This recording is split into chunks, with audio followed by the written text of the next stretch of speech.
ibu bapa, esok adalah pembukaan sekolah untuk tahun 5 dan tahun 6. Beginilah cara bagaimana ibu bapa nak hantar dan juga anak-anak untuk datang ke sekolah. Jadi kita akan demonstrasi cara-cara ataupun buat simulasi cara-cara bagaimana anak tuan-tuan apabila datang ke sekolah esok. Ya, terima kasih. Apabila tuan-puan telah sampai di kawasan sekolah, turunkan anak tuan-tuan di kawasan browser yang disediakan. Murid akan diminta untuk beratur dengan penjarakan sosial dengan jarak 1 meter sebelum suhu mereka diambil.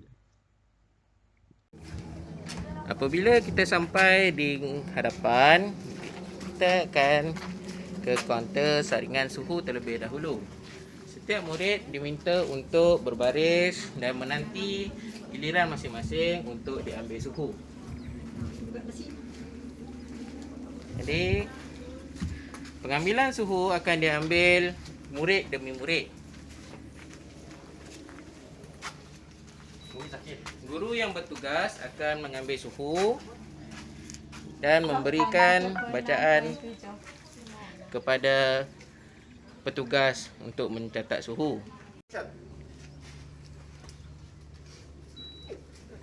Mary 36.8.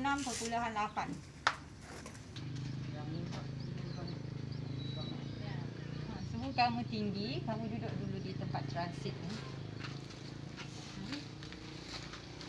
Ada kek tak ya? Ada kek. Tak boleh dekat.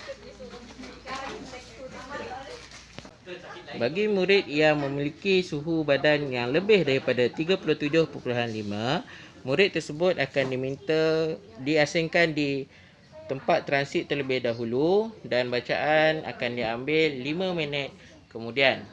Sekiranya pelajar masih lagi tidak mencapai suhu badan yang normal, pelajar tersebut akan diminta pulang ke rumah. Murid akan diminta untuk terus ke bilik air yang telah disediakan oleh pihak sekolah untuk membasuh tangan terlebih dahulu sebelum masuk ke bilik darjah. Untuk murid tahun 6, paip yang disediakan di pihak sekolah ialah di belakang kelas tahun 6A dan kelas 6B. Semasa murid menunggu giliran untuk membasuh tangan, murid diingatkan untuk menjaga jarak 1 meter antara satu sama lain. Murid diminta untuk mencuci tangan menggunakan sabun terlebih dahulu sebelum dibenarkan masuk ke dalam kelas. Adalah disarankan murid mengikuti 7 langkah basuh tangan yang telah diperkenalkan oleh Kementerian Kesihatan Malaysia. Selesai murid mencuci tangan, barulah murid dibenarkan untuk masuk ke dalam kelas.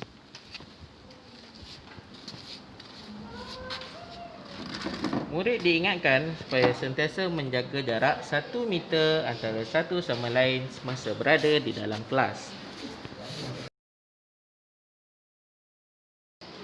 Murid juga diingatkan untuk tidak menukar tempat yang telah disediakan. Setiap meja telah dilabelkan dengan nama murid. Oleh itu, murid diminta patuh dengan label meja tersebut dan duduk di tempat yang telah disediakan.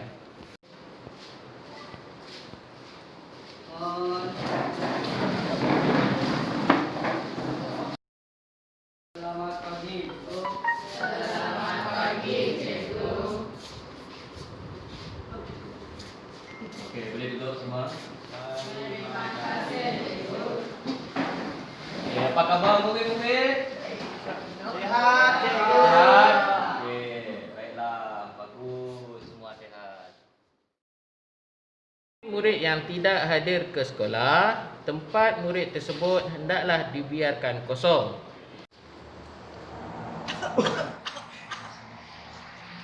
Sini, kenapa kamu sini? Batuk. Kalau kamu batuk, sila dengan lepas kamu pilih supaya kita selamat dari apa-apa gejala untuk kawan-kawan kamu. Kita silap, simpan semua tahu di dalam buku kita, jangan di tangan. Kalau pasang kita, tak ada gejala apa-apa kan kita? Tak ada, okey, boleh buka bisa. Okey, terima kasih.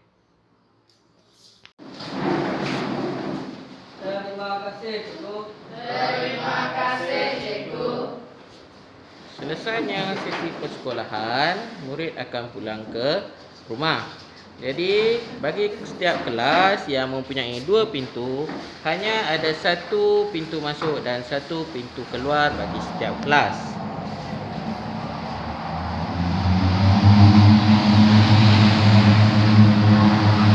Murid-murid diminta untuk keluar satu persatu, seorang demi seorang, mengikut laluan yang telah disediakan.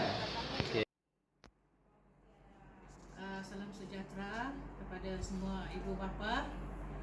Esok adalah hari pertama persekolahan, sesi pembukaan sekolah untuk tahun 5 dan tahun 6. Sebelum mengantar anak ke sekolah, ibu bapa pastikan anak-anak dalam keadaan yang sihat. Kalau anak-anak kurang sihat, ibu bapa dinasihatkan untuk mengantar anak ke hospital. Dan juga anak-anak yang menggunakan transport ataupun pengangkutan yang menggunakan bas atau van, di dalam van anak tuan-tuan dan puan-puan yang menggunakan bas atau van sekolah, sebab mereka ramai di situ, jadi anak tuan-tuan haruslah menggunakan mask ataupun pelitup muka seperti ini kerana mereka ramai dalam bas. Dan anak-anak juga digalakkan untuk menggunakan pelitup muka di sekolah. Dia tidak wajib, tapi digalakkan. Kecuali mereka yang menggunakan van dan bas datang ke sekolah haruslah menggunakan pelitup muka kerana mereka ramai di situ.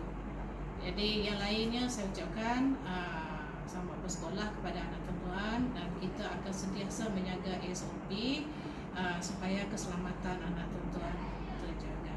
Sekian, terima kasih.